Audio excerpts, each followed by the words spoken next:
Le journal Le VIF L'Express du 24 janvier 1992 titrait son article « Les dessous de l'Europe à Bruxelles ou le caprice des dieux ».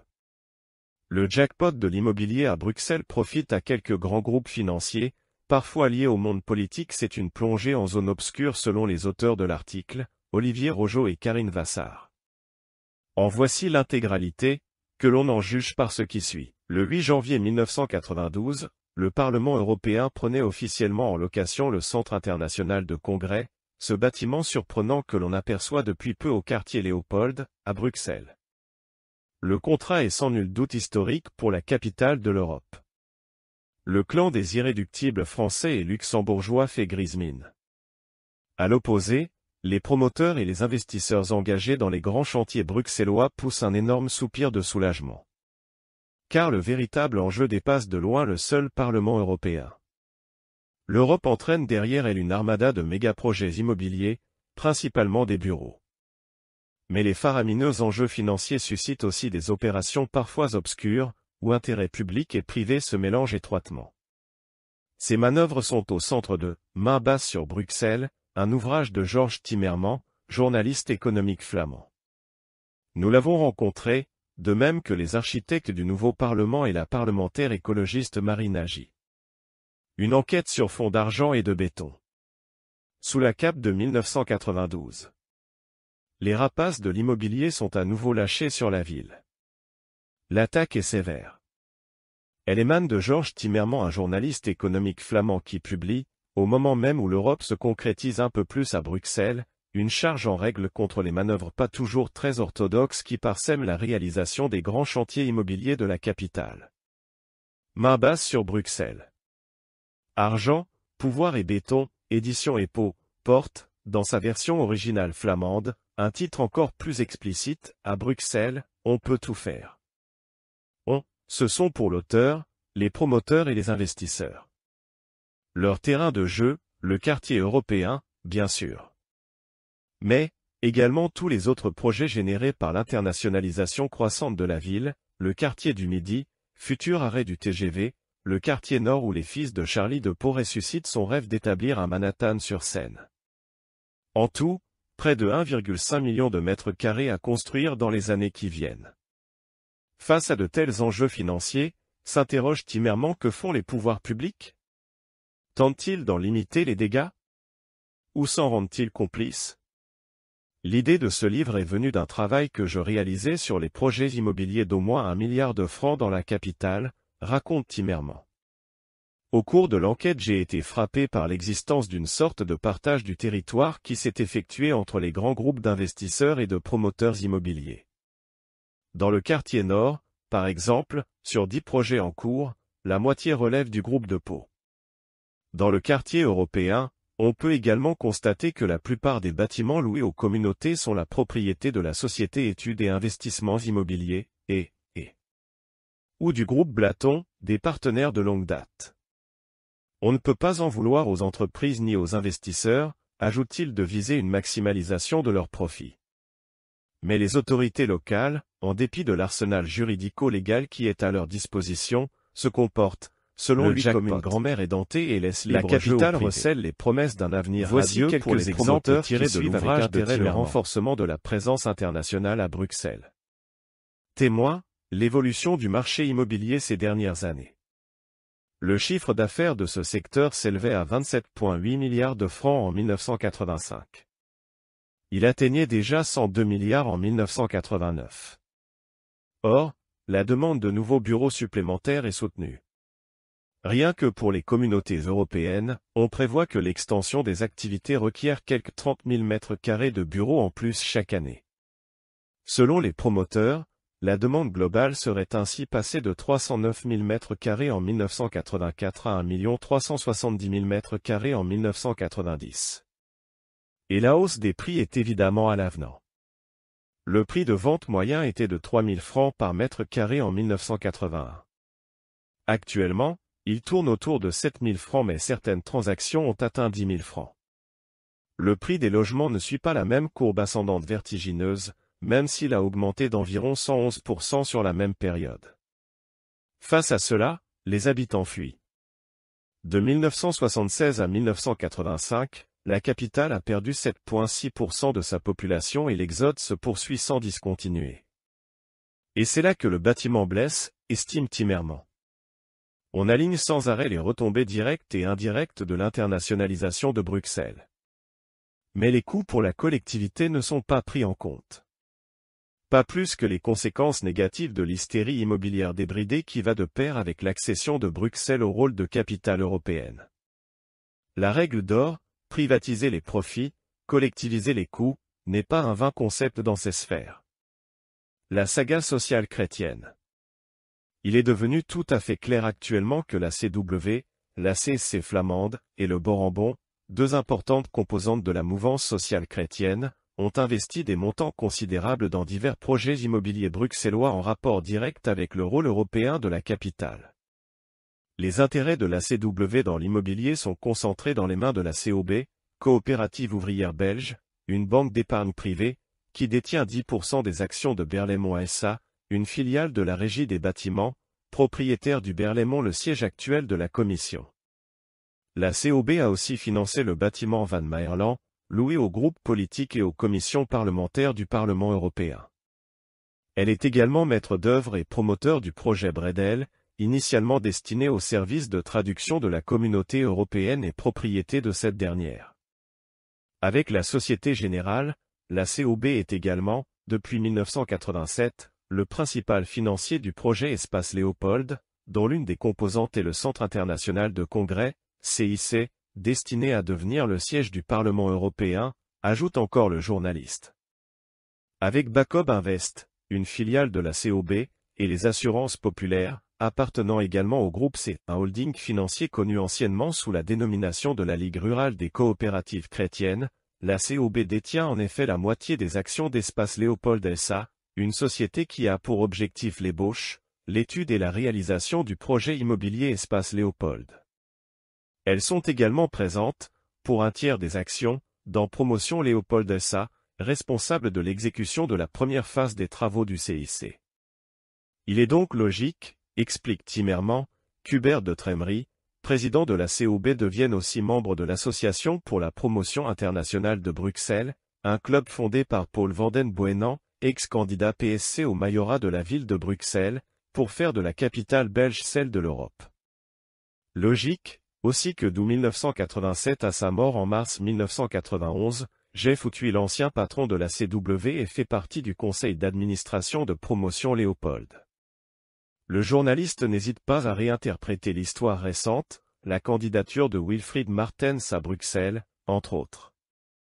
Alors que tout le monde l'attendait comme candidat à la succession de Jacques Delors à la présidence de la Commission européenne, on le retrouve candidat à Bruxelles, affirmant haut et fort qu'il n'entretiendrait aucune ambition européenne tant que la capitale belge ne serait pas définitivement reconnue comme siège des institutions politiques de la communauté. Le partage du gâteau. Faut-il pour autant y voir jusqu'à présent des intérêts financiers investis européenne ou la plupart de ses locaux à Bruxelles? Mais, c'est un pas que Georges Timmermans en 1990 elle payait un loyer global de 3,7 milliards de francs belges à Bruxelles, dont 90% aboutissaient directement sur des comptes privés. Il est pour le moins curieux, constate-t-il, de voir les bâtiments européens appartenir à des groupes privés qui les louent à la Régie des bâtiments qui, à son tour, les sous-louent aux communautés. Comme si l'État tentait quand même de gommer la présence du privé. On annonce déjà également que lorsque le CIC sera construit, la gestion en sera confiée à l'ASBL, Foire internationale de Bruxelles, dont Van den Boenan est président. Pourquoi la Régie et l'État ne s'en occuperaient-ils pas? Quelle est notre image à l'étranger lorsque nous confions la gestion du centre du Parlement européen à quelqu'un qui a été condamné dans le passé pour fraude fiscale? Il s'interroge également sur la manière de mettre en œuvre ces projets. N'est-il pas antidémocratique que de tels projets mégalomanes soient concoctés en silence, toutes portes closes, et qu'ensuite ils tombent du ciel comme des catastrophes naturelles? Dans le cas du CIC, la presse s'était effectivement émue du tour de passe-passe qui avait entouré la révision du plan de secteur nécessaire à son implantation dans une zone mixte de logements et de bureaux 200 mètres carrés autorisés. À l'époque, les entreprises avaient délégué leurs droits à Jean-Louis Tisse, secrétaire d'État à la région bruxelloise.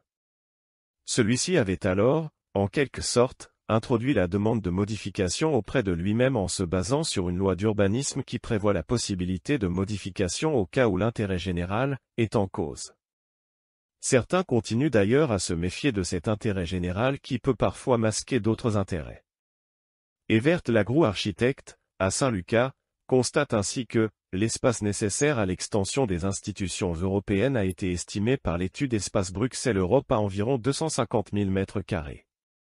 Un groupe de promoteurs, Général. COB. Foire internationale de Bruxelles, veut saisir l'occasion de la construction d'un Parlement européen pour s'assurer pendant 20 ans l'attribution au bureau des quartiers environnants au sens large, 267 hectares. D'où l'inquiétude de Paul Staes, parlementaire européen à Galef, qui voit derrière le projet du CIC, une machine de pure spéculation foncière.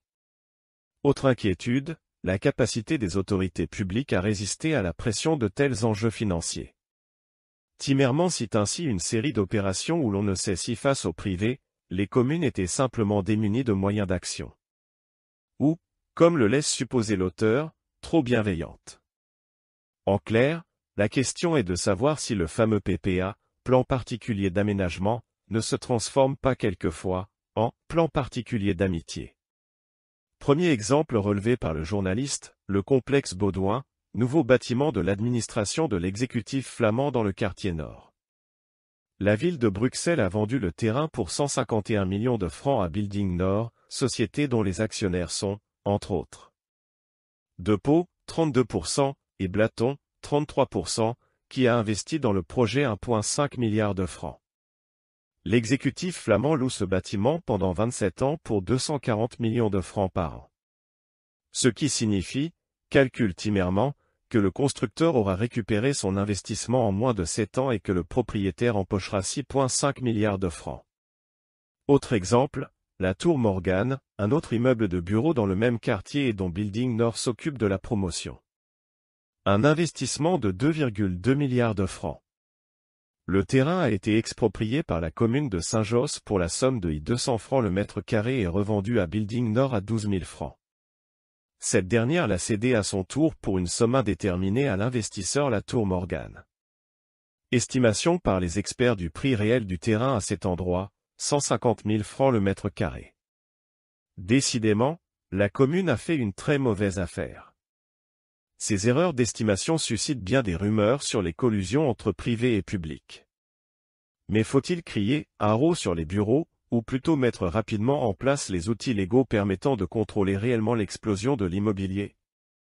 Un choix qui ne peut être fait, dans la capitale, qu'à la faveur d'un large débat public. Et urgent. Par Karine Vassar. Le caprice des dieux, le plus important projet immobilier jamais entrepris à Bruxelles peut enfin jeter le masque, le Parlement européen s'installera bien à l'espace Léopold. Confidence des architectes. Quel soulagement! Nous pouvons enfin parler de notre sans avoir de scrupules, et répondre aux critiques que les associations de quartier nous font. Réunis autour de la table à dessin, non loin des plans et maquettes du « monstre », les architectes de l'atelier Espace Léopold ont le sourire. Et la parole facile, après le long temps de silence prudent ou de langue de bois qu'on leur a imposé. Bas les masques. Plus besoin pour eux de se borner à raconter pudiquement qu'ils construisent un centre international de congrès, CIC, à Bruxelles. Le contrat faisant officiellement du Parlement européen le locataire des bâtiments en construction derrière la gare du quartier Léopold a été signé le 8 janvier. Aux grandes dames de Strasbourg et de Luxembourg, qui voient peu à peu les eurodéputés leur échapper. François Mitterrand a même accusé les autorités belges d'avoir subsidié le nouveau complexe. Démenti formel de Mark Heiskens. Quoi qu'il en soit, dès octobre prochain, un grand hémicycle devrait être achevé à Bruxelles et une session extraordinaire ou spéciale du Parlement pourra s'y tenir cette année encore. Les responsables de la société Espace Léopold, maîtres d'œuvre du gigantesque projet, respirent eux aussi, satisfaction de pouvoir appeler un chat, dès l'origine, le CIC a été conçu, sur mesure, pour les eurodéputés, mais aussi soulagement d'avoir obtenu la signature du contrat, avant la fin du mandat d'Enrique Baron à la tête de l'Assemblée européenne. L'élection de son successeur a eu lieu le 14 janvier, soit une petite semaine après l'accord historique. Est-ce à dire que le nouveau président allemand Egon Kletsch aurait eu une position plus strasbourgeoise dans la querelle du siège du Parlement? Le maire de la capitale alsacienne, Catherine Trautmann, doit le penser, puisqu'elle a déjà fait part de son intention de l'interpeller sur les conditions du bail, la discrétion qui a entouré les négociations et son occurrence à quelques jours du renouvellement de la présidence, et la rupture d'équilibre entre les lieux de travail du Parlement européen.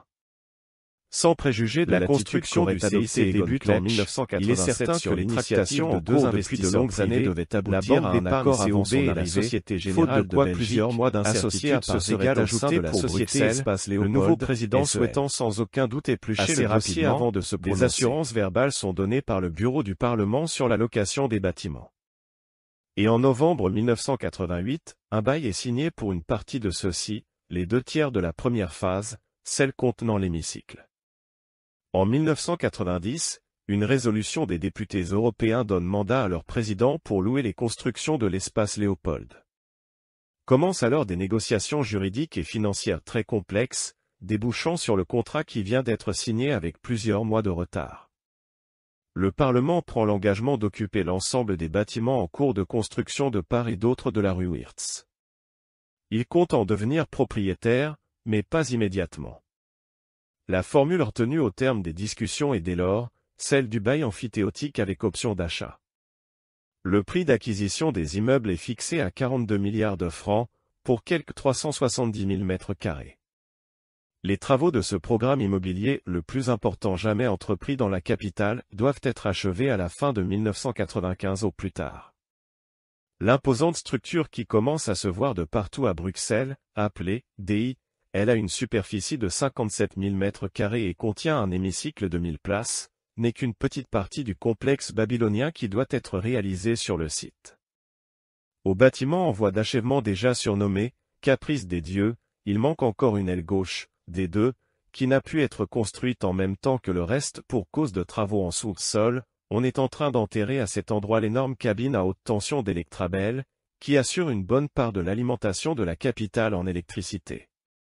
L'aile des deux, 20 000 mètres carrés, contiendra des salles de réunion et des bureaux, notamment pour le président de l'Assemblée. De l'autre côté de la rue Wirtz s'élèvera des trois, un immense immeuble surmonté de 5 tours, 280 000 mètres carrés, dont 100 000 en sous-sol, et relié à DI par une passerelle.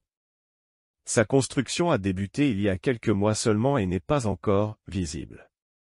Des trois, qui doit être achevé en décembre 1995, sera axé autour d'un grand forum et contiendra 2500 bureaux particuliers pour les députés, ainsi que des salles de réunion, un restaurant et des commerces.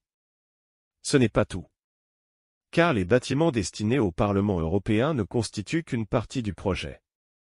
La COB et la Société Générale se sont engagés à réaliser la couverture des voies de chemin de fer situées derrière le bâtiment des trois. Ce sera la fameuse « dalle du Luxembourg », sur laquelle sera aménagé un vaste espace arboré. C'est un lieu de promenade bordé de cafés et autres commerces, explique Joseph Paulet, l'un des architectes de l'atelier Espace Léopold. Il descendra en pente douce de la chaussée de Wavre à la rue Béliard et peut-être un jour, au-delà. La demande de permis de bâtir de la dalle et d'une nouvelle gare du quartier Léopold a été introduite et la commission de concertation d'Ixelles devait se prononcer le 22 janvier. Si les critiques formulées ça et là ne retardent pas trop la procédure, ces travaux s'achèveront dans le courant de l'année 1996.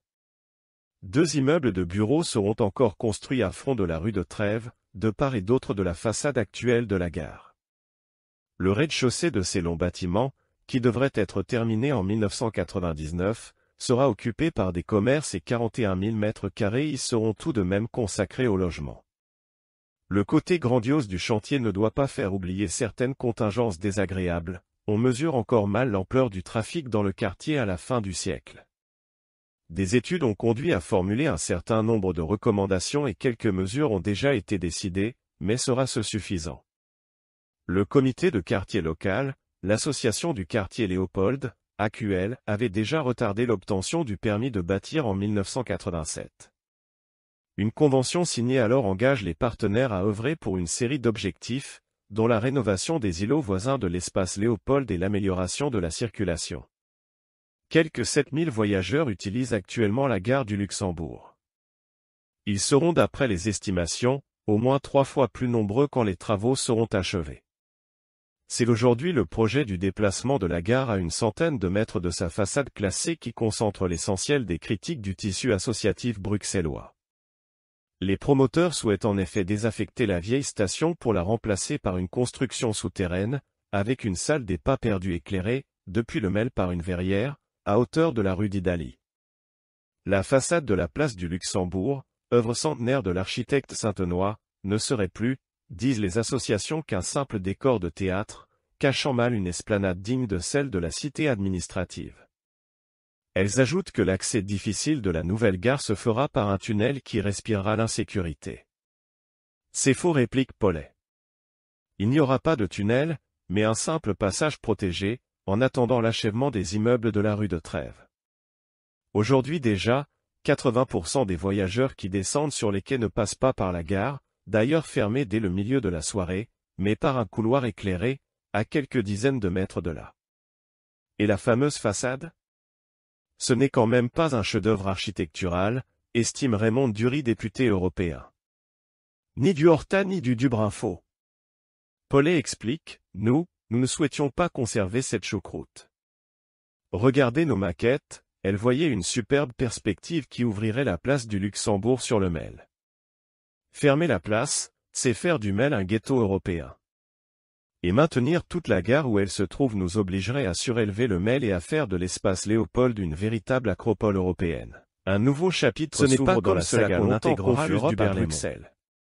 Les opposants au déménagement de la Commission réclament la réalisation d'une étude indépendante, la décontamination et la rénovation du monstre de verre et d'acier du rond-point Schumann, 200 000 m², devrait débuter à l'automne prochain.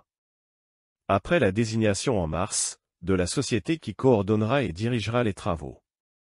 Ce project manager aura une cinquantaine de mois pour fournir un bâtiment, clé sur porte, à peine plus grand, 10 000 m² en plus, que l'actuel.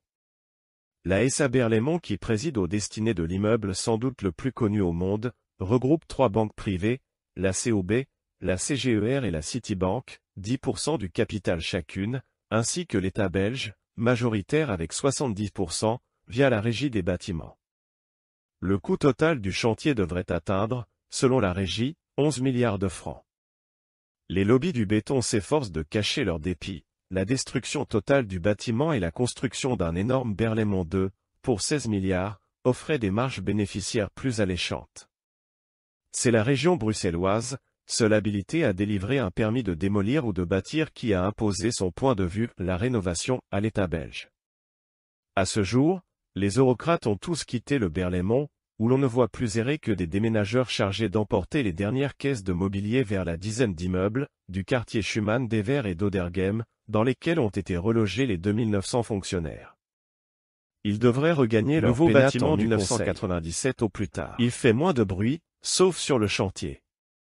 Mais c'est pourtant le plus grand complexe administratif jamais construit dans notre pays. Le bâtiment, qui s'élève étage après étage en contrebas du rond-point Schumann, est destiné au Conseil des communautés. Commencé en octobre 1989, après la démolition de tout un quartier et d'une aile du Résidence Palace, il doit être prêt pour le premier semestre de 1993 et remplacera le Charlemagne qui, avec ses 65 000 m², s'avère trop exigu.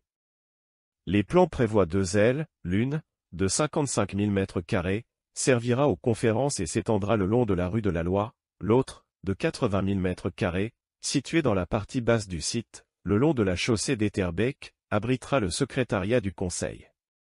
Sous ces ailes, 75 000 m² serviront à installer des locaux de service et des parkings pour 9 000 places, reliés au nouveau tunnel. Au vu des maquettes, le tout forme un ensemble assez massif, peu esthétique. Il est vrai qu'il a fallu partager le gâteau, 11 milliards à charge du Conseil, entre de nombreux bâtiments du Parlement, C.I.C. L'installation du Parlement européen à Bruxelles est déjà dans l'air en 1979, mais les premiers plans élaborés datent d'avril 1987. Ils concernent la superficie sur laquelle était implantée l'ancienne brasserie Léopold et la gare du Luxembourg. Un consortium de 4 entrepreneurs, dont 2 font partie du groupe Blaton, possède le terrain de la brasserie depuis 1985. Son rôle se réduit à celui de simple exécutant, quand la direction du projet est récupérée à la mi-1987, par la Société Générale et la C.O.B, banque d'épargne du mouvement ouvrier chrétien, très présente dans le quartier. Elle a aussi financé le bâtiment Van Mierland, loué aux groupes politiques et aux commissions du Parlement européen, et elle a été maître d'œuvre dans le projet Bredel, centre névralgique de la Commission depuis qu'elle a quitté le Berlaymont. Jean-Louis Tisse, PSC, alors secrétaire d'État à la région bruxelloise, a pris sous son aile protectrice le projet privé du C.I.C, évoqué par ailleurs.